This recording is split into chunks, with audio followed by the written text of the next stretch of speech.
This video is based on a real police-related case from Gary, Indiana. The supernatural events described here are reported claims and witness accounts. Some people believe this was a case of demonic torment. Others believe there may have been psychological or social explanations.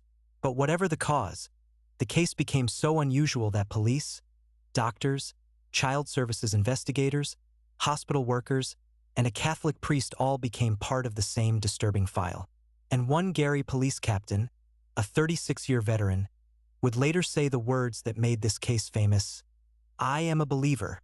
The story began in November of 2011, when LaToya Ammons, her mother Rosa Campbell, and Ammons' children moved into a rental house on Carolina Street in Gary, Indiana. From the outside, it looked ordinary. A small home on a quiet street. Nothing about it warned the family about what they would later say was waiting inside. The first sign was not a scream. It was not a face in the window. It was flies.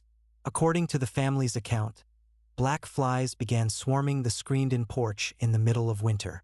The family killed them, but they kept coming back. It was cold outside, and the timing made no sense. Rosa Campbell reportedly remembered thinking, "This is not normal." Then came the footsteps. After midnight, the family said they could hear the sound of someone moving up the basement stairs. Heavy steps, slow steps, then the creak of the door between the basement and the kitchen. But when they checked, no one was there. They locked the door. The sounds continued. One night, Campbell said she saw the shadowy figure of a man pacing in the living room. When she got up to investigate, the figure was gone. But what she said she found on the floor was worse. Large, wet boot prints. For many families, that would have been enough to leave. But moving was not simple. Money was tight and the family stayed. As fear grew inside the house, they began looking for help. They called churches. They prayed.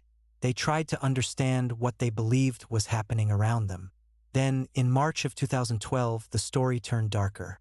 The family said they were gathered late at night, mourning the death of a loved one, when Ammons suddenly screamed for her mother. Campbell ran into the bedroom. According to the family, Ammons' 12-year-old daughter was unconscious and hovering above the bed. The people in the room prayed. The family later said the girl slowly came back down onto the bed and woke with no memory of what had happened. To skeptics, this may sound impossible. To the family, it was the moment the house stopped being strange and became terrifying. They believed something evil was inside the home. The family said the children began acting differently. They described deep voices, strange expressions, and moments when they felt out of control. One child reportedly spoke to someone no one else could see. Another said frightening things about being held down and unable to move. Ammons and Campbell tried spiritual protection. They used oil to mark crosses on doors and windows. They opened a Bible to Psalm 91. They prayed inside the home. They burned sage and sulfur after being advised by others. For a short time, Ammons said, things seemed to calm down. Then, according to her account, it became worse. On April 19, 2012, the family went to see Dr. Jeffrey Onyekwu.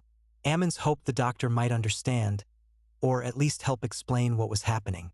In medical notes later reported by the Indianapolis Star, the situation was described with words such as delusions of ghost in home and hallucinations. The doctor himself reportedly called the case bizarre and said he had never heard anything like it in 20 years. Then chaos broke out. According to reporting based on DCS accounts and witness interviews, the boys began acting violently and strangely in the doctor's office. Medical staff said one child appeared to be lifted and thrown into a wall without anyone touching him. The children passed out. Someone called 911. Police officers and ambulances arrived. At that point, the story was no longer just something whispered inside a frightened family's home. It was now entering the official world of emergency response, hospital reports, and child services investigation. The children were taken to a hospital in Gary. DCS family case manager Valerie Washington was assigned to look into the situation. Hospital staff examined the family. A psychiatrist reportedly evaluated Ammons and found her to be of sound mind, while child services concerns continued because officials had to consider whether the children were being influenced, neglected, or harmed. Then came the event that made the case almost impossible to forget. According to the account reported by the Indianapolis Star, Washington and registered nurse Willie Lee Walker were in a small hospital exam room with the children and Campbell. One boy reportedly growled, showed his teeth, and spoke in a deep voice. He allegedly threatened his brother. Campbell began praying and holding her grandson's hands.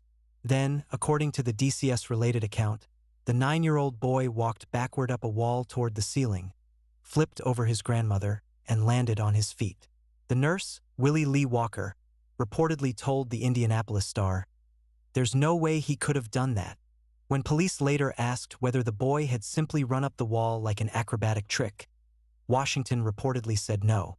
According to the police-related account, she said he glided backward on the floor, wall, and ceiling. That one detail turned the case from disturbing to chilling. The next day, DCS took emergency custody of the children. Psychologists evaluated the family. Some professionals were skeptical and believed the situation might involve delusion, performance, or beliefs reinforced within the family. Those explanations are important because this case has always been debated. But the story did not end with doctors and social workers. Police went to the house. Captain Charles Austin of the Gary Police Department was among those who became involved.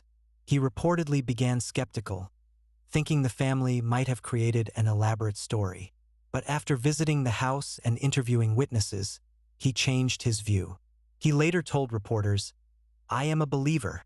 According to the reporting, Austin said strange things happened around the investigation. He believed photographs he took inside the house showed unusual silhouettes. He said his police radio malfunctioned on the way home. Later, he reportedly said his garage door and the seat in his personal vehicle acted strangely.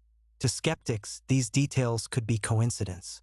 To believers, they were warnings that something dark had followed the investigation beyond the house.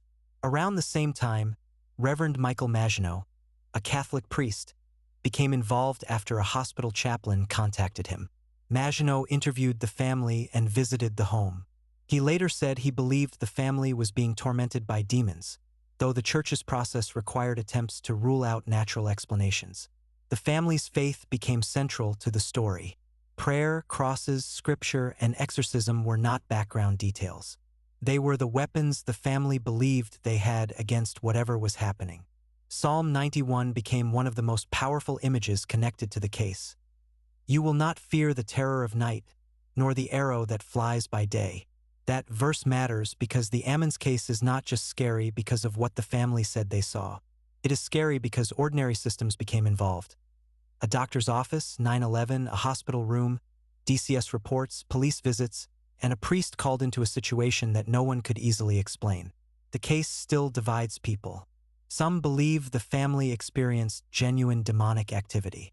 Some believe the events were misunderstood, exaggerated, or rooted in psychological distress.